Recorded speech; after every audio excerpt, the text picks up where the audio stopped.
Hello student, कैसे हैं आप। नेक्सस एजुकेशन पॉइंट में आपका स्वागत है। हम हाजिर एक नई वीडियो के साथ। आज हम बात करेंगे MGPE 11 मानव सुरक्षा। टॉपिक है हिंसा किसे कहते हैं, प्रत्यक्ष हिंसा और संरचनात्मक हिंसा की अवधारणा को स्पष्ट कीजिए। तो मोस्ट वेरी इंपॉर्टेंट क्वेश्चन है, आप इसे अच्छे से देखिएगा। चलिए बात करते हैं हिंसा किसे कहते हैं। हिंसा की प्रवृत्तियाँ दिन प्रतिदिन हमारे समाज में बढ़ती जा रही है।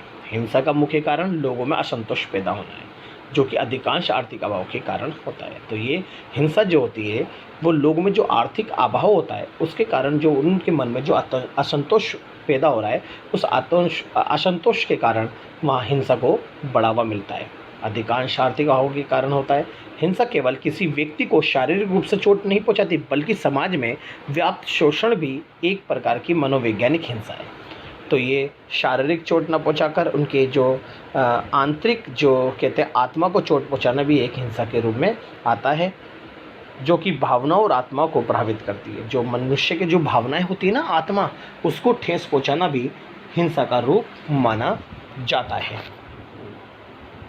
और समाज में सफल वर्गों का निम्न वर्गों को शोषित किया जाना भी एक प्रकार की हिंसा है। जब समाज के जो उच्च वर्ग, शक्तिशाली वर्ग है, और वो जब नीचे तबके के यानी निम्न जाति के लोग साथ जब घृणा करते हैं, भेदभाव पढ़ते हैं, तो उसे भी हम एक हिंसा मानते हैं। यानी संपन्न वर्गों के द्वारा जो निर्धन वर्ग के प्रति जो शोषण या उनके प्रति जो घृणा की जाती है, उसे भी हम हिंसा का रूप मानते हैं। सामान्यतः बल प्रयोग द्वारा जब एक पक्ष प्रत्यक्ष रूप से किसी व्यक्ति या संपत्ति को हानि पहुंचाता है, यानी अगर हम बात करते हैं कि अगर एक वर्ग है वो बल प्रयोग करके दूसरे वर्ग को अगर वो नुकसान पहुंचा रहा है, तो वो भी एक हिंसा है। हिंसा केवल शारीरिक रूप से चोट पहुंचाना ही नहीं है, बल्कि हिंसा का अर्थ सामाजिक संरचनाओं के रूप में भी समझा जा सकता है। यानी समाज के लोगों को नुकसान पहुंचाना, यानी ये जो हिंसा होती है, इससे मनुष्य के शारीरिक जो है उसे चोट पहुंचाना नहीं होता, बल्कि समाज में जो लोगों की भावनाएं हैं और सामाजिक चीज़ें हैं उनको ठेस पहुंचाना भी हिंसा का रूप होता है। इसी प्रकार राज्य व समाजों में भी इन विषमताओं यानी असमानताओं का प्रत्यक्ष प्रभाव पड़ा है। लोगों में इच्छाओं, आशाओं की वृद्धि हुई है, जिनकी पूर्ति न होने पर असंतोष और क्रोध बढ़ जाता है, जो कि हिंसा को जन्म देती है। तो ये हमारा हिंसा के बारे में था। बात करते हैं प्रत्यक्ष और संरचनात्मक हिंसा की अवधारणा। तो इससे पहले हम प्रत्यक्ष हिंसा के बारे में बात करेंगे। प्रत्यक्ष हिंसा होती क्या है, चलिए देखते हैं। प्रत्यक्ष हिंसा का एक ऐसा प्रकार है जिसे वास्तविक हिंसा के रूप में स्वीकार किया जाता है। तो ये प्रत्यक्ष हिंसा एक वास्तविक हिंसा होती है, जो रियलिटी हिंसा होती है। प्रत्यक्ष हिंसा बल या समूह द्वारा दूसरे को शारीरिक हानि या चोट पहुंचाना है। तो प्रत्यक्ष हिंसा के अंदर सीधा डायरेक्टली जो हिंसा हो जाती है और लोगों के शरीर को नुकसान पहुंचा, शारीरिक चोट पहुंचती है, तो उसे ही हम प्रत्यक्ष हिंसा कहते हैं। इसे व्यक्तिगत हिंसा भी कहते हैं। उदाहरण के लिए लड़ाई, यातना, सशस्त्र हिंसा, शारीरिक दुष्चार आदि जैसी जो गतिविधियाँ होती है, सब हमारी प्रत्यक्ष हिंसा को परिभाषित करती है। सशस्त्र हिंसा तथा समाज को दुर्बल करने वाले उसके प्रत्यक्ष और संरचनात्मक प्रभाव नकारात्मक और सकारात्मक दोनों शांति को प्रकट में डालते हैं।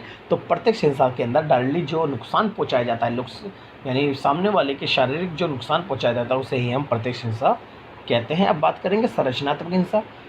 संरचनात्मक जो हिंसा होती है, एक तरह से ये प्रत्यक्ष हिंसा तो नहीं है, बल्कि जो अप्रत्यक्ष हिंसा है वो होती है। जैसे कि डायरेक्ट लड़ाई ना होना, जैसे कि समुदाय के बीच में जो घृणा होती है, जो जातीय क्षेत्रीय जो हिंसा होती है, सभी हमारी संरचनात्मक हिंसा में आती है। नकारात्मक शांति सदैव शांतिपूर्ण साधनों से नहीं होती। डेफिनेटली बहुत सी ऐसी बातें, अगर आपको नकारात्मक शांति स्थापित करनी है, तो इसका मतलब ये नहीं कि आप हथियारों से करोगे, हथियारों से तो शांति को बढ़ावा मिलेगा। नकारात्मक शांति केवल हिंसा और युद्ध की अनुपस्थिति को दर्शाती है। इसमें प्रत्यक्ष हिंसा का अभाव हो सकता है, परंतु नकारात्मक शांति के दौरान संरचनात्मक हिंसा प्रचलित हुई। तो नकारात्मक शांति को बढ़ावा देती है, यानी जो संरचनात्मक हिंसा है वो नकारात्मक शांति से संबंधित है। इस प्रकार के किसी भी संघर्ष या हिंसा के प्रति उपचारात्मक सोच बनाने के लिए होती है। तो यहाँ पर ये सकारात्मक हिंसा, संरचनात्मक हिंसा जो होती है वो अप्रत्यक्ष रूप से होने वाली हिंसा को कहते हैं। जैसे अप्रत्यक्ष रूप से होने वाली क्षेत्रीय हिंसा, राज्य हिंसा, ये सारी चीज़ें या सामुदायिक हिंसा कहलाती है। संरचनात्मक हिंसा की स्थायी अवस्था है जो सामाजिक, राजनीतिक तथा आर्थिक संरचनाओं में निहित है। संरचनात्मक हिंसा को अप्रत्यक्ष हिंसा के रूप में भी जाना जाता है। सदैव संरचनात्मक हिंसा समाज में फैली असमानताओं के कारण होती है। जो समाज में जो असमानता है, अमीरी गरीबी है, नीच है, भेदभाव है, ऊंच नीच नीचे, रंग भेद, जाति भेद है, इसके आधार पे समाज में जो संरचनात्मक हिंसा को बढ़ावा मिलता है। समाज में उच्च वर्ग निचले वर्गों का दमन व शोषण भी करते हैं। जो एक शोषणकारी, एक संपन्न वर्ग के द्वारा गरीब वर्ग का शोषण करना भी एक हमारी संरचनात्मक हिंसा होती है। तो संरचनात्मक हिंसा के कुछ पॉइंटों के बारे में बात करेंगे, जैसे संरचनात्मक हिंसा से मानवीय अस्तित्व पर नकारात्मक प्रभाव पड़ता है। दूसरा है, संरचनात्मक हिंसा से मानव के बीच द्वेष, घृणा को बढ़ावा मिलता है। संरचनात्मक हिंसा को अप्रत्यक्ष हिंसा के रूप में भी जाना जाता है।